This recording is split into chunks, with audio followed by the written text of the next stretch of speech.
So I do a super clean logo pop-in animation inside After Effects. New composition, import the logo, drag it on the timeline, press S on my keyboard, put the value to 0 on the scale, keyframe it, then go to about half a second in and then scale it up to a size that you like, so about 15.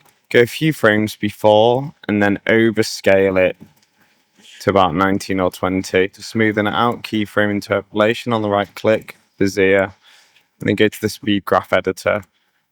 And we got these velocity arms and we can do it from fast to slow to give it a bit more momentum. If you're happy with that, you can leave it as it is. If you want the background as well, all I did was add a rectangle tool by clicking a rectangle, adding a gradient ramp, and I just chose some appley colours.